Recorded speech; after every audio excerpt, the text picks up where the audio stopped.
So welcome everyone to another episode of A Talk with an Almost Jewish, which is a line of interviews that are aiming to shift the narrative about Israeli people and Jewish people in general.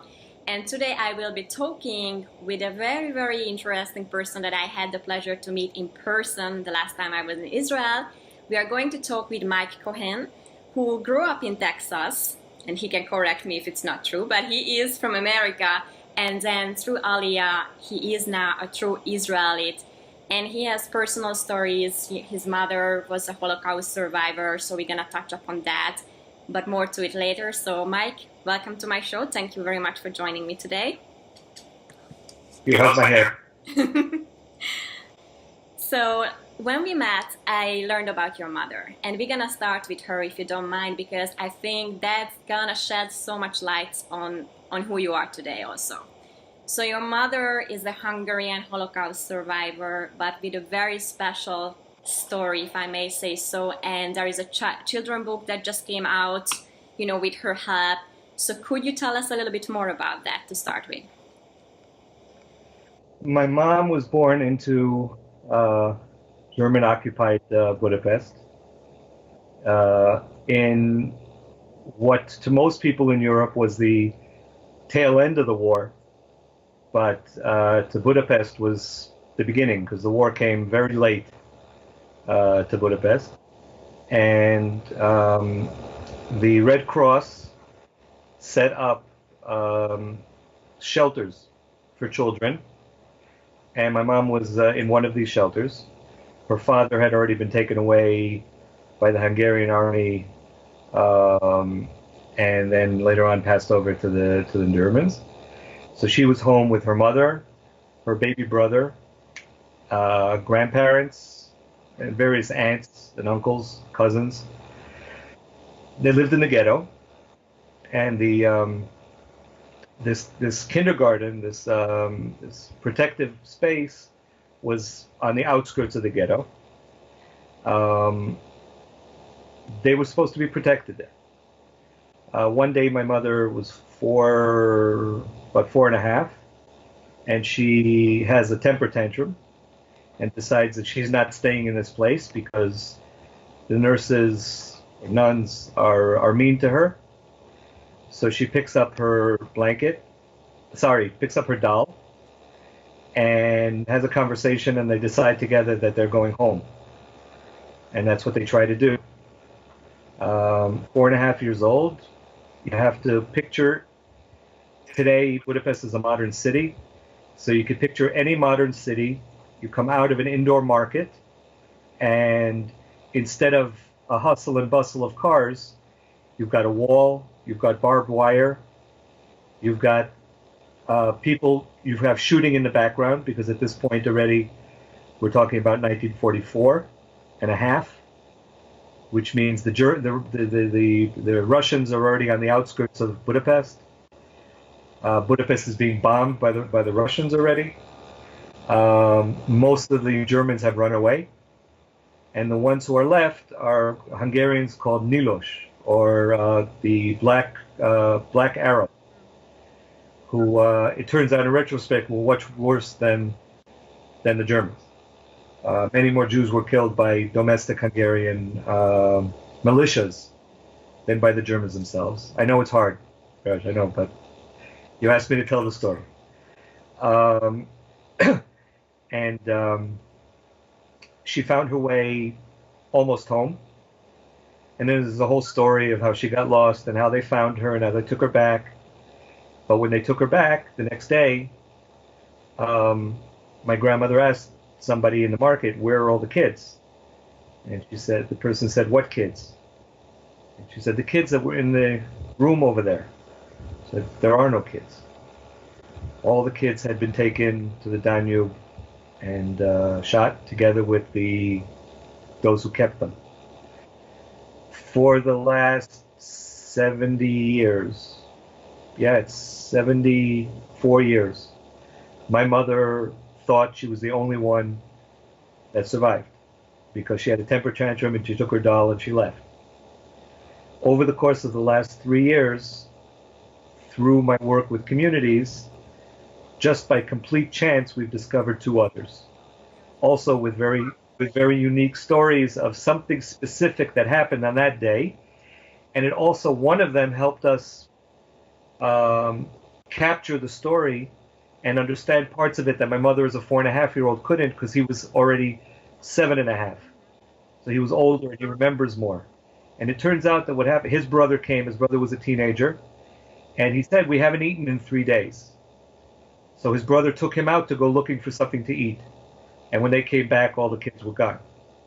So what that added to the story was, apparently, my grandmother used to come and give my mother a piece of candy. And my mother kept these pieces of candy. And she had a piece of candy, and she wanted to eat it, despite the fact that there was a ban on food. The nuns or the nurses were afraid that if the Nilosh caught them with a piece of candy, they would kill everybody. So they took it away from her. And that's why she got angry at 4.5-year-old to take away their candy. I don't care where they are. They're leaving. So that's apparently what happened. That's when we put it all together. But I didn't know any of this until 6 years ago when I got married, and my mother and my sister and I and my father went to Budapest, and she showed us, and she told us the story. And even then, we only knew parts of it. And then a year ago, this book comes out and tells the story of the doll. Now it's a nowhere story. Like you grew up with your mother beside you without knowing her story? No, not only that. But we traveled back and forth from the United States and Canada regularly. We lived here for a couple of years, and then there for a year, and then back, and then. So she took this doll with her across oceans. I still haven't met the doll. I'm one of the only people to not have met the doll. The doll's now in a museum, and there's a book about the doll, and she's been on TV, and the doll is a big celebrity, but I have not seen the doll yet. That's just crazy. Somehow she kept this memory of childhood. Her father gave her the doll when he was taken away in order to be her friend, somebody to talk to. And for a 2-year-old child, 2.5-year-old child, that's a big thing for a little girl. Absolutely. And so I guess she protected it all these years in a very, as a 2.5, 3-year-old child would. Nobody got to play with this doll. Nobody got to see this doll until she realized she was getting to an age where if she doesn't tell somebody what this doll is, so she gave it to a museum, and they decided that the story was compelling.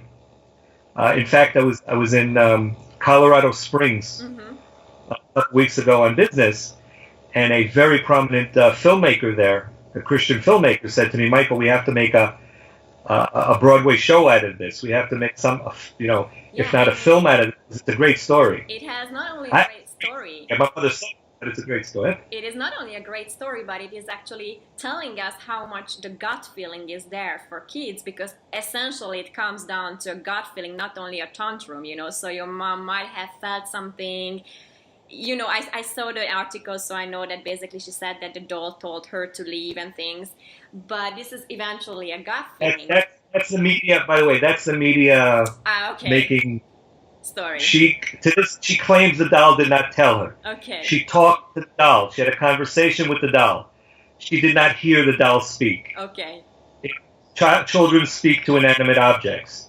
She refuses. She's a nurse. She's very rational. Right. And the doll did not tell her to leave. That's the media decided to do that way. Makes sense. Her story is that she had a discussion with the doll, and they decided together. Sure. So that they're not. I'm still so much puzzled, and you are not the first one who is the second generation, after the Holocaust, and tells me, or I read about it, that the Holocaust as such was not a topic that you could talk about at home. So if I understand well, pretty much that's the case for you. It's I'm sure your viewers have already heard of Yad Vashem, the Israel Holocaust Memorial and Museum. When I was working there on a project a few years ago, I discovered that this was a universal thing. Parents would not necessarily, either parents talked about it all the time, and that was the only conversation in the house, which was a small minority, or they used to talk about it, we're moving on. That happened. We're out of there. The Exodus happened. We're not talking about Egypt anymore. We're in our new country. We have to build a new life. We have to build our families. If we harbor on the past, we've been doing this for 4,500 years. The only way to do it is to move forward. Once a year, we have a meal. We sit down. We tell the story. Mm-hmm. We cry. We celebrate that we're out, and we move on. My mother's definition of the Jewish calendar is everybody fought with us. So we fought, we lost, we fast. We fought, we won, we eat.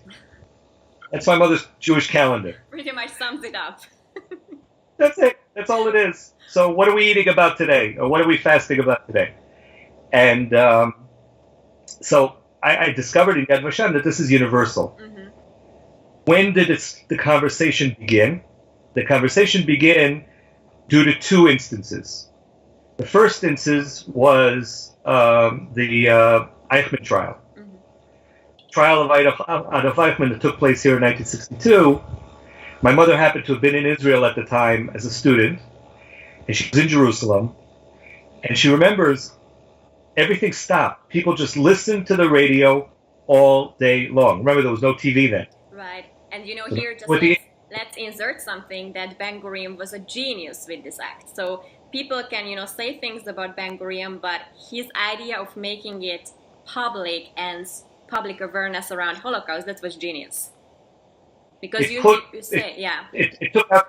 brought out some of the demons, especially since Eichmann was in Budapest, so it was much more personal to my mother. Mm-hmm.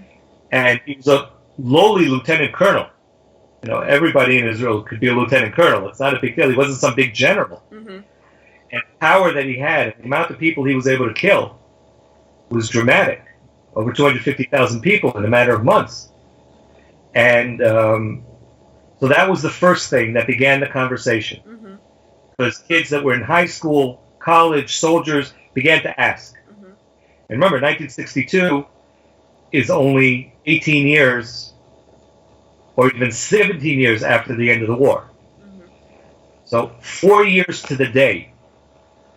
The only mention in a book I edited about Israel, the only mention of that, because a lot of people will say, oh, Israel was created because of the Holocaust. Mm-hmm. And they have no idea of the history that came beforehand. World War I, the Paris Agreement and the right. Versailles agreements and all the different things that happened between the victors in World War I and the whole procedure that happened in between. People don't really know about that. So my professor put together and compiled a story about it. But I felt the need, because I just discovered the story of my mom, I felt the need to start the story by putting it in historic context. Mm-hmm. The historic context is, and now we're in the 70th year. The Jewish people are about to celebrate the New Year.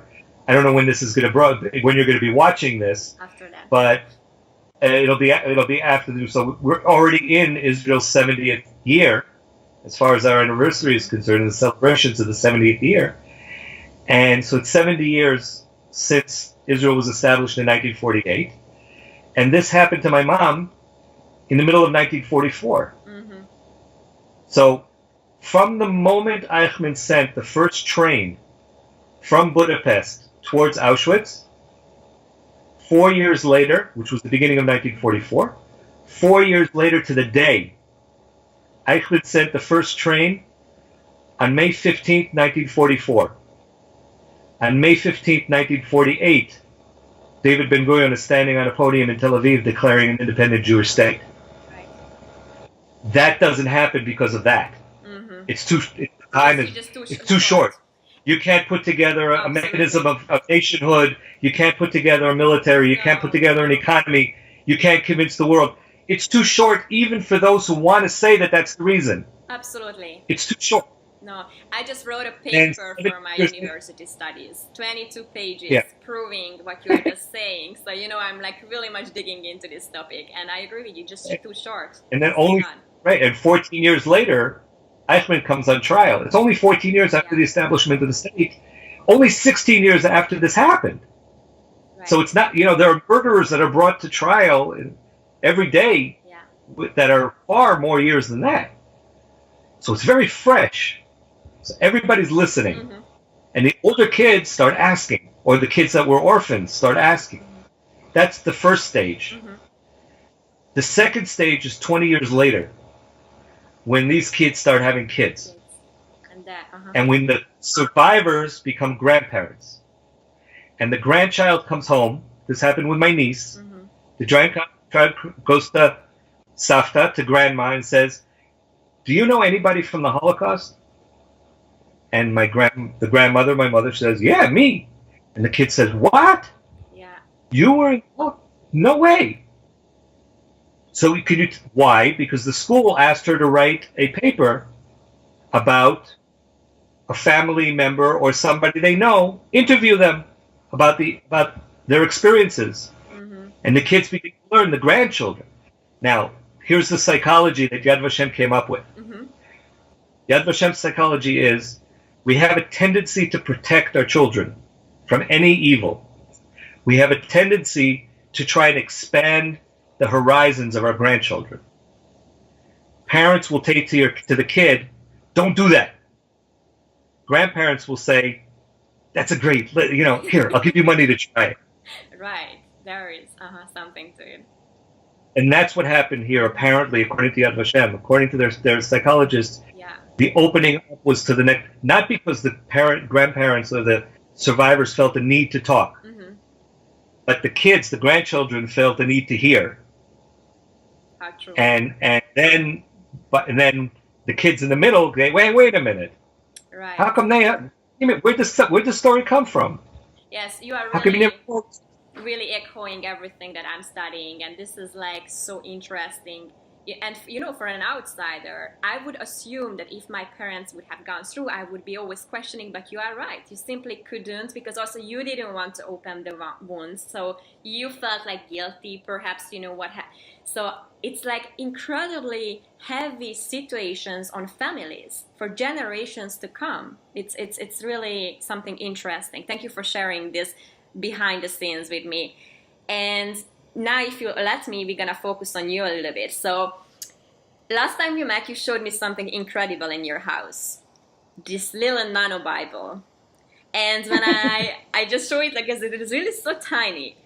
So tell me about more this project and how is it going now? And this is just to inform everybody, it's according to the Guinness records, you guys just made the tiniest Bible ever.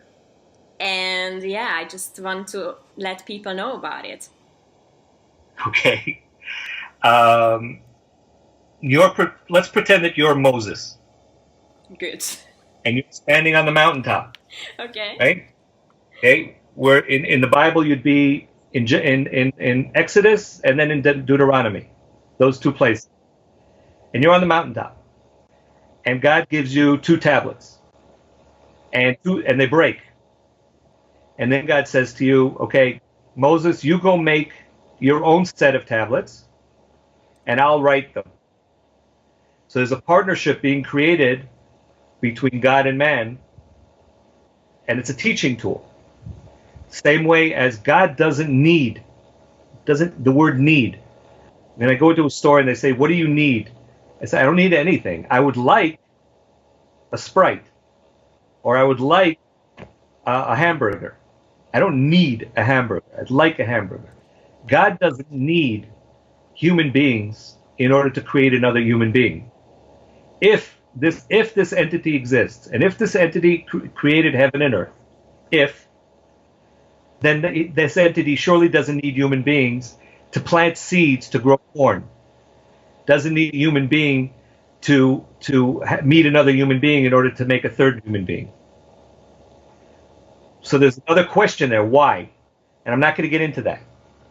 But the fact is that there's a desire there, there's a mechanism there that goes through all of creation, all of human growth, that's a partnership between the human being and, if you believe in it, the creator of heaven and earth.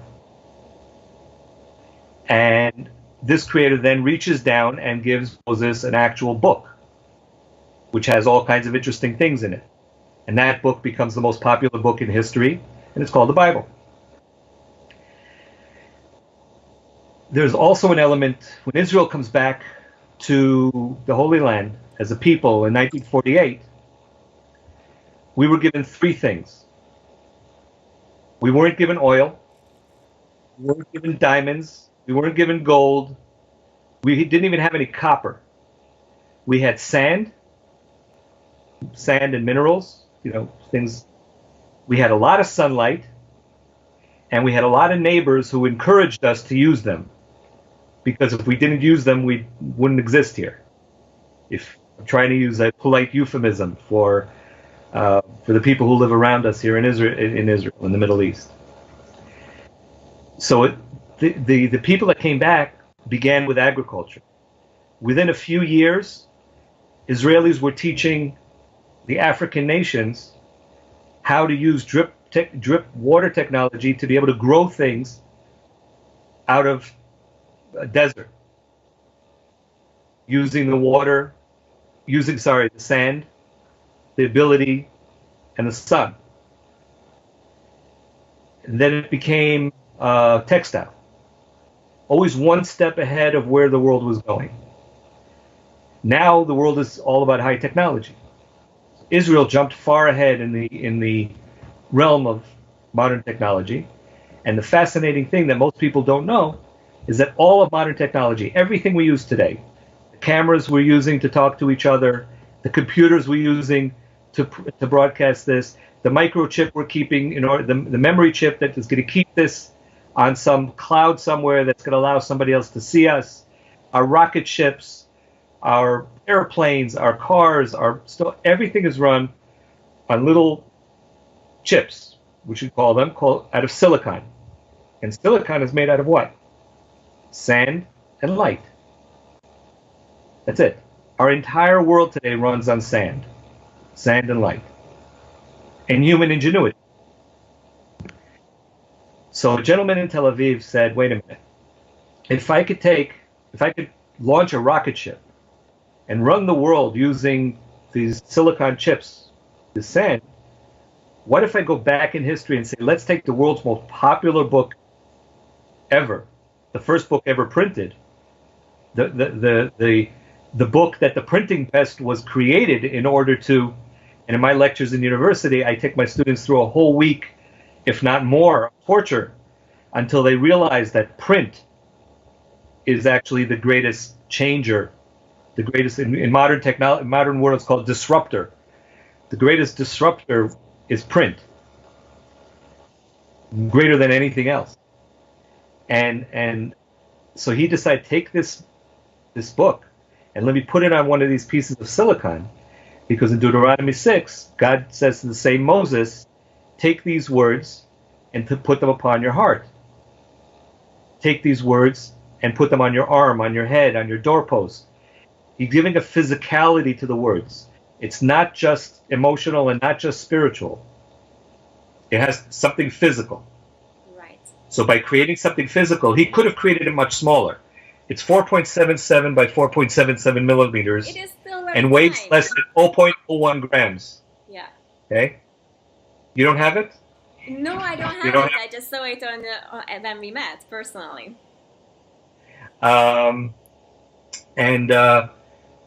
It weighs less than 0.01 gram. Every letter, the measurement that they use is called a nanometer. Mm-hmm. Every hair, you have good hair. I don't have good hair, but you have good hair. Normal hair is 100,000 nanometers wide. Okay. Every hair.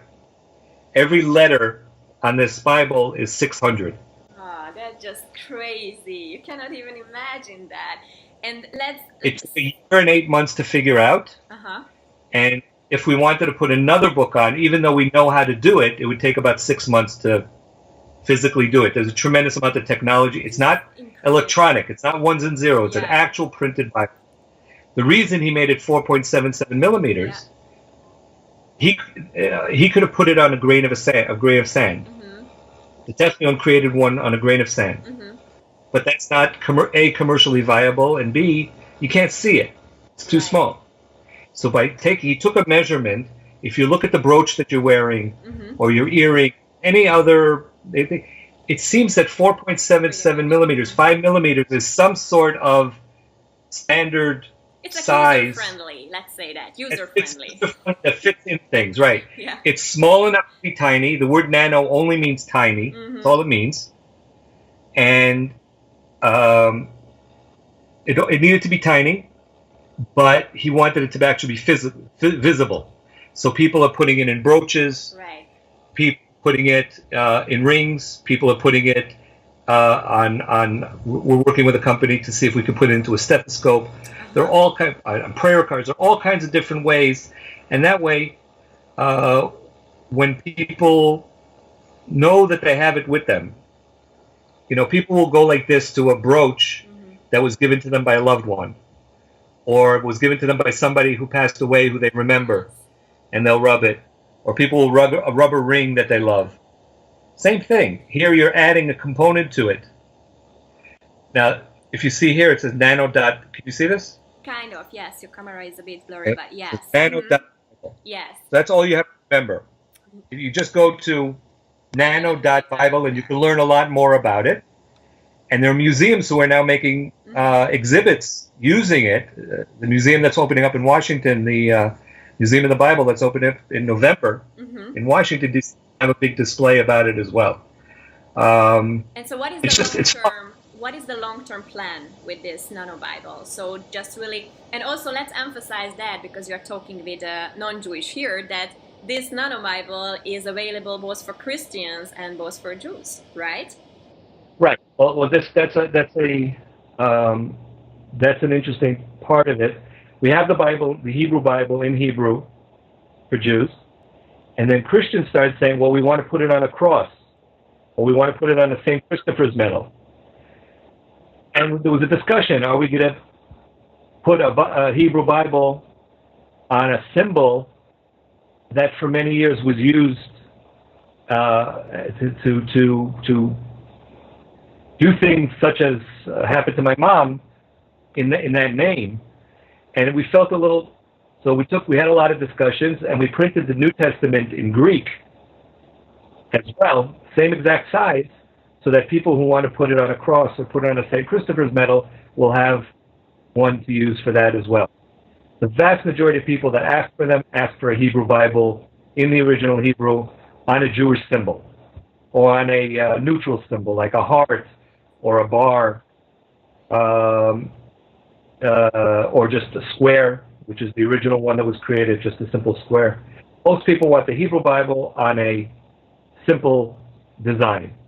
But people that want to be designed, people that want to cross, right? So at the museum also, I think they chose 4 generic designs and 4 cross-type designs. Dozens of designs out there now. We just provide the jewelers with the Bible, and they embed it in whatever. If you wanted to take the earring that you have and design an earring that has it embedded, no problem. This is really fascinating, and I loved when you showed me. It's really incredible to understand the sizes. So you are touring a lot as a speaker also. So what is really the message? So how would you define the niche that you are talking to, and what is your aim by going around mainly the US, as I know? So what is your message that you are talking about? Well, it's changed over the years. The main thrust of what I was doing over the course of the last 20 some odd years was helping Americans understand their gut feeling about Israel. The vast majority of Americans, when you put Israel and her enemies opposite one another, will by gut choose Israel. But they don't know why. There are a segment of Americans who grew up in a home where their grandparents or their parents attested the events of the late 1940s and 1960s to biblical prophecy, and they raised them saying this is something that was prophesied, and therefore you have to. And they grew up being told Israel is important. But it was in their gut and it was in their heart. Not a lot of information, knowledge. That is the exact same thing for the American Jewish community, unfortunately. Yeah. But there are hundreds and hundreds of people working with the Jews. Mm-hmm. So I decided I would work with the non-Jews. Mm-hmm. Very few. When I started this, there were a handful. Now there are a couple dozen Mm-hmm. maybe. So the majority of the work was to just help Americans feel more comfortable with and understand why they feel the way they feel about something that popped up in the news once in a while. Mm-hmm. Why was Israel in the news so more often than any country of her size? Okay. Why was Israel winning so many Nobel Prizes? Why so many Israelis were bringing their inventions to Wall Street? Mm-hmm. After the United States, Israel is number one on Wall Street. There is no other nation even close to Israel and the United States when it comes to stock bringing IPOs on the stock exchange, Right. and NASDAQ and America. The amount of foreign investment in Israeli technology is far beyond any other country in the world. Israel is the only country in the world that has development centers, research and development centers for Intel. Every chip that you use from Intel, not only was it invented here, a lot of them are printed here. Right. So Okay. you Same said for AMD, same for Apple, same for Microsoft, same for every company that you could think of. yeah. Qualcomm. Every one of these big companies looks to Israel for. So I was just helping people understand that.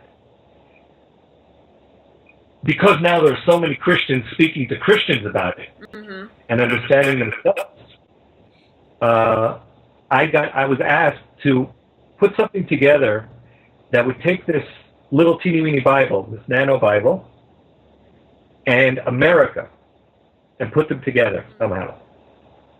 So we created this thing called the Heroes Unity USA.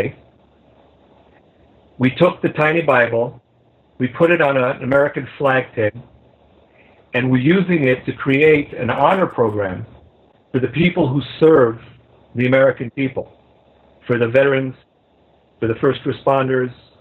We're talking about doctors, nurses, and firefighters, and construction workers, and all the people who are part of the system that has to come together to help in tragedies such as just happened in Irma and Harold.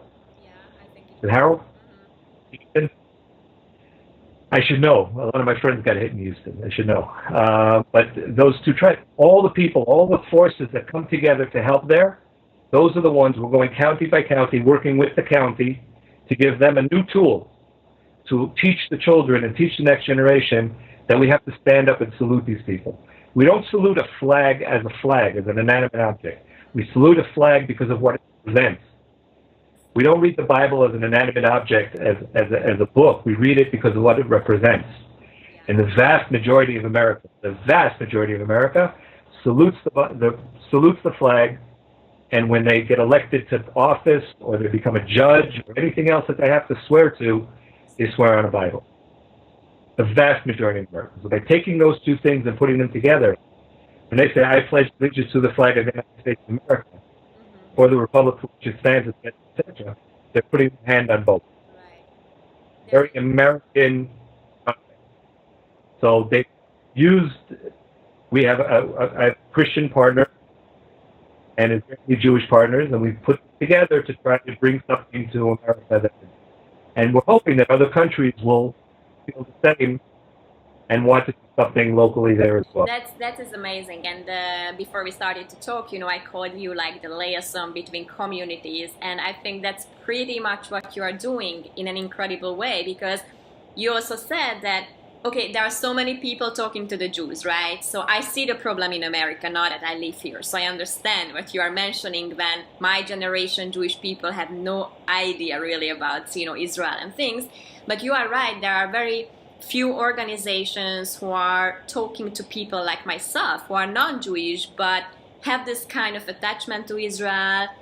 But, and here is my next question, I'm sure you are meeting people who just bluntly tell you that, okay, Israel is an apartheid. So what is your argument towards them? What is your answer? Well, first I have to decide if I answer.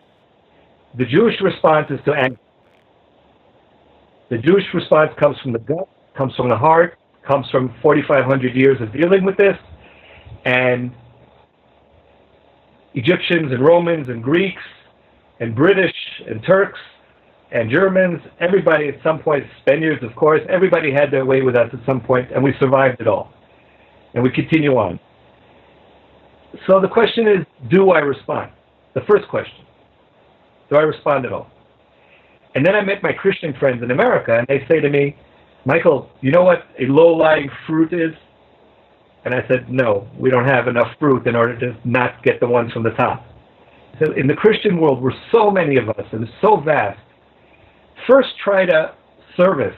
First try to give yourself to all of those who want it. You'll never succeed. There are far too many that want the relationship, that want to move forward, that want to change things. If there were 100 of me working full time, we couldn't reach everybody who wants it, who wants me to sit in their living room and have these conversations, who wants to come and eat in my backyard here in Israel. If I had 100 of me, we couldn't do it. 1,000 of me, we couldn't do it. So that's the question that we ask: do we answer or do we not answer? For those who need an answer, or for those who demand an answer, or when I'm asked to actually go in and give an answer, it's quite simple. If you want to continue to lie to yourself and say, my hand has 6 fingers, here, I'll prove it to you. 10, 9, 8, 7, 6. I have 6 fingers. So if you want to do that, go right ahead. 10, 9, 8, 7, 6. I have 6 fingers on this hand. I have 11 fingers. You want to, okay, prove it. 10, 9, 8, 7, 6 plus 5, that's 11. You could do that.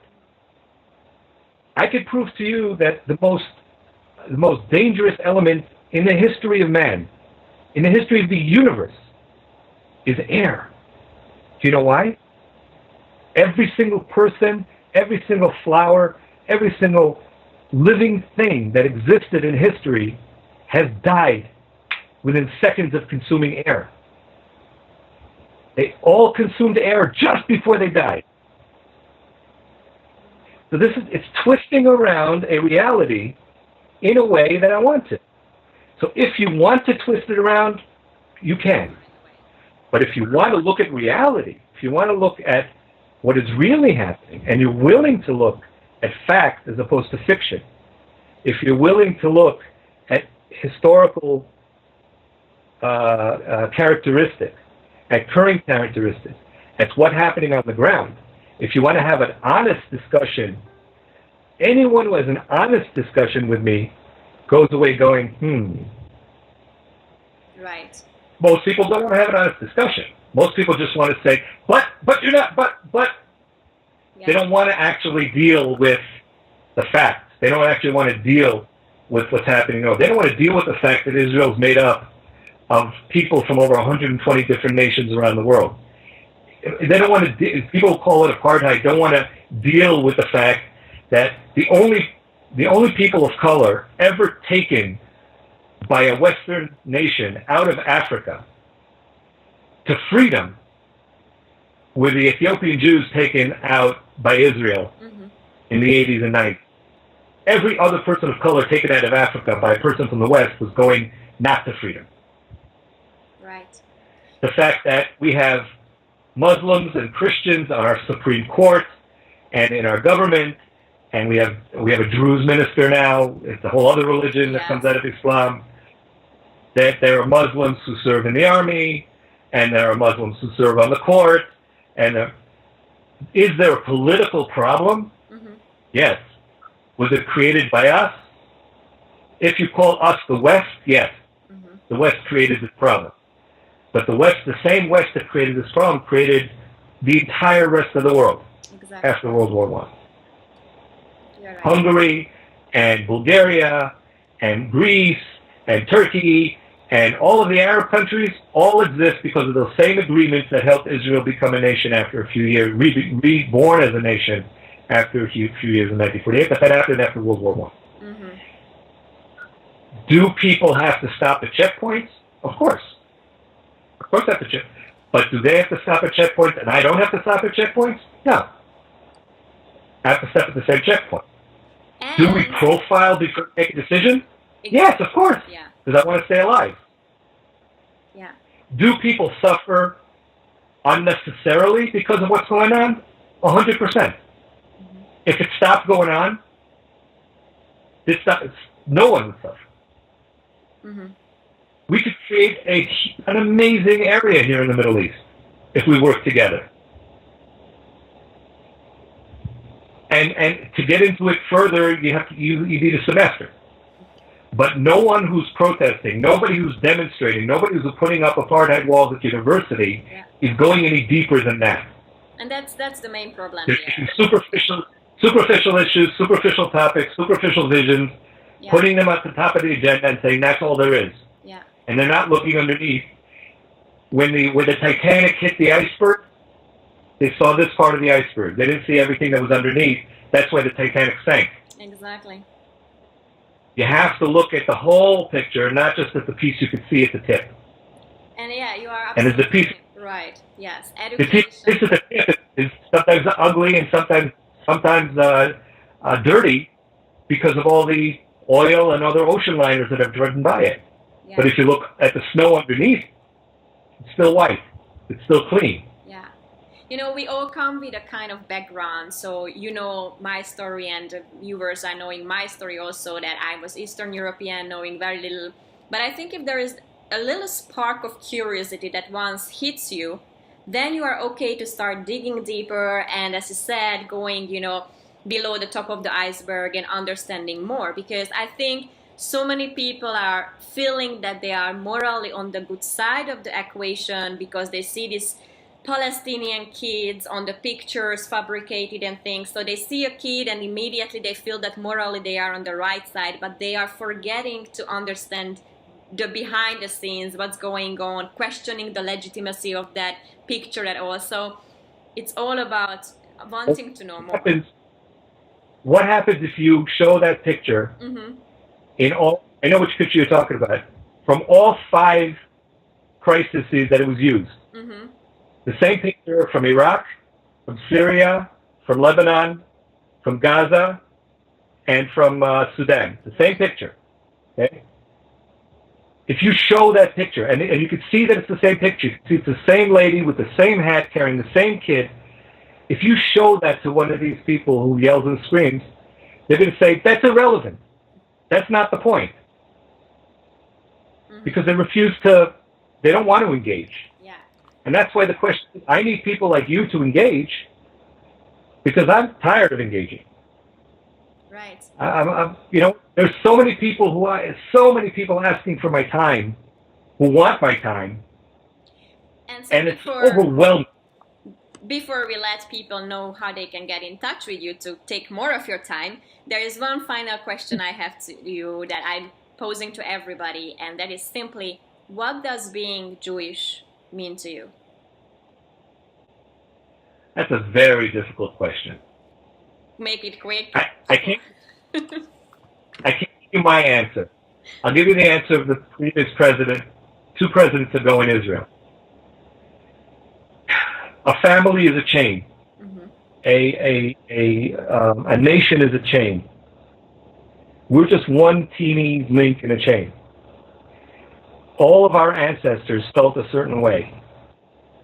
What right do I have to take their desire for the thousands of years of desires and take it away from the rest of the chain that's going to continue after me by my desire? If I break that chain, the whole thing falls. As long as the chain is held like this, it's going to stay out, it's going to stay strong.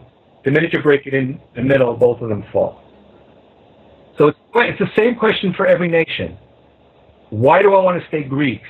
Why do I want to consider to be an Italian American and not just an American? Why do I want to be an Irish American, not just an American? Why would I want to be an African American? Why do I want to put that label on me? It's something about the human condition that talks about the tribalism, that talks about the family, that talks about the history, There's something about the human condition, and that's exactly the fight that's going on in the West today.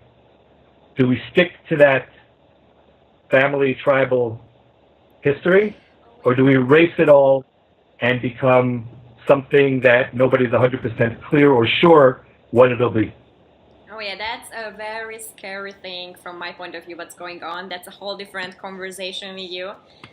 So before we wrap it up, first of all, thank you very much for your time. Sometimes the video was a bit blurry, but the audio is perfect, so people will really hear your message. So let's finish it up with telling everyone how can they reach you if they want to know more about the Nano Bible or about yours as a speaker. So how can they get in touch with Mike? The easiest and fastest way is just to go to nano. Yes. Did you see it? Yes, and I will spell it out for people so that they, yes, it's nano. ANANO.Bible, BIBLE. That's the easiest way. Okay. I have 100 different, all you have to do is go into any search engine and put in Mike Cohen, IDF, Israel Defense Forces, Mike Cohen, COHEN, IDF. Mm-hmm. Chances 18 out of the top 20 that you'll hit will be me. Okay, so I will make sure that people know about it. And once again, thank you for your time. I hope that next time I'm in Israel, I can visit you again.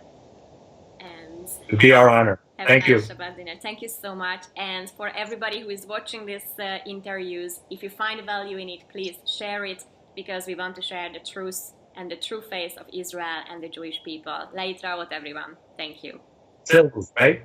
Yes, servus.